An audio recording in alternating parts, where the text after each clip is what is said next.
फुलवंती फुलवंती हा नवीन मराठी चित्रपट येतोय मित्रांनो। संजय लीला भन्साळी या प्रोडक्शनला लाजवेल असा चित्रपट आपल्याला मराठीमध्ये पाहायला मिळणार आहे। प्रत्येक वेळेला आपण बोलतो मराठी चित्रपटाचं बजेट नाहीये, पण मित्रांनो बजेट म्हणजे काय असतं ना, या मराठी चित्रपटात आपल्याला पाहायला मिळणार आहे। मित्रांनो आपण गाणी पाहिली आहेत, टीजर पाहिलाय, तर तुम्हाला नक्की कळेल की हा चित्रपट म्हणजे काय आहे। तुम्ही पाहिला नसेल टीजर आणि गाणी ना, आत्ताच जाऊन फुलवंती या गाण्याचा टीजर आणि चित्रपटाची गाणी पहा। नाच झाला पाहिजे। अहो राजे महाराजे आमंत्रण देऊन थकतात तरी ती बाई हाताला लागत नाही। मित्रांनो या चित्रपटामध्ये प्राजक्ता माळी स्वतः अभिनेत्री आहे आणि गश्मीर महाजनी हे आपल्याला अभिनेता म्हणून पाहायला मिळणार आहेत। मित्रांनो स्नेहल प्रवीण तरडे म्हणजे प्रवीण तरडे सरांची बायको प्रवीण तरडेजी मुळशी पॅटर्न धर्मवीर 1-2 या चित्रपटावर आपण त्याचं दिग्दर्शन पाहिलं असेल। आता त्यांची बायको म्हणजे त्यांचीच वाईफ हे आपल्याला या चित्रपटाचं दिग्दर्शन करताना दिसणार आहेत। मराठी चित्रपटाचं बजेट नसतं, ते बजेट काय आहे ते या चित्रपटाने दाखवून दिलेलं आहे मित्रांनो।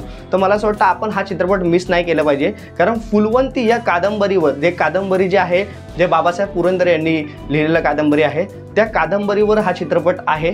आणि मित्रांनो याचं लेखन जे आहे ते प्रवीण तरडे सरांनी केलेलं आहे आणि प्रवीण तरडे सरांनी लेखन केले म्हणजे तो चित्रपट खरंच सांगतो खूप उत्तम असेल, कारण त्याचं उदाहरण आपण धर्मवीर 1-2 आणि मुळशी पॅटर्न मध्ये पाहिलेलं आहे। तर संपूर्ण चित्रपट पाहिला तर नृत्यावर आपला चित्रपट पाहायला मिळणार आहे। बाजीराव मस्तानी असेल किंवा मग मोठमोठे संजय लीला भन्साळी यांचे चित्रपट असतील, त्या चित्रपटाचा जो फील आहे, जो सिनेमॅटोग्राफी आहे, ती आपल्याला मराठीमध्ये पहिल्यांदा पाहायला मिळणार आहे। आणि जेव्हा पडद्यावर आपण पाहू ना हा चित्रपट, तेव्हा तो एक कमाल अनुभव आपल्याला येणार आहे। मित्रांनो मराठी चित्रपटाला बजेट नसतं असं म्हटलं जातं, आता या चित्रपटाला बजेट देखील मिळालं आहे। आता आपली जबाबदारी या चित्रपटाला मोठं करायची, कारण मित्रांनो जर या निर्मात्यांनी बजेट दिलं असेल मराठी चित्रपटाला चांगलं आणि आपण जर का ते पाहून ते अजून बजेट मोठं केलं त्यांचं, तर त्यांना कुठेतरी एक सुखद आनंद मिळेल। तर हा चित्रपट मला असं वाटतं मराठी माणसांनी मिस नाही केला पाहिजे। आणि मित्रांनो दोन गोष्टी या चित्रपटामध्ये केंद्रबिंदू आहेत, एक तर प्राजक्ता माळी आणि दुसरे गश्मीर महाजनी आणि स्नेहल तरडे खुद्द यांचा अभिनय म्हणजे सॉलिड असणार आहे। आणि दुसरा गोष्ट म्हणजे धर्मवीर चित्रपटाचे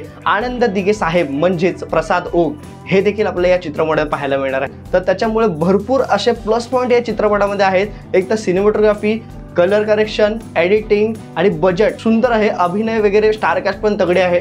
तर मित्रांनो हा चित्रपट तुम्ही मिस करू नका। लवकरच हा चित्रपट आल्याच्या नंतर मी या चित्रपटाचा रिव्ह्यू घेईन। आणि मित्रांनो एक शेवटचं, तुम्ही फक्त आपले व्हिडिओ पाहताय पण मित्रांनो आपल्या चॅनलला सबस्क्राईब नाही करत आहे। 90% लोक फक्त व्हिडिओज पाहत आहेत, तर मित्रांनो कृपया सबस्क्राईब करा, म्हणजे मी नवीन चित्रपटाचे जे काही रिव्ह्यू घेऊन येईल ते तुमच्यापर्यंत पोहोचेल, फक्त मराठी चित्रपट।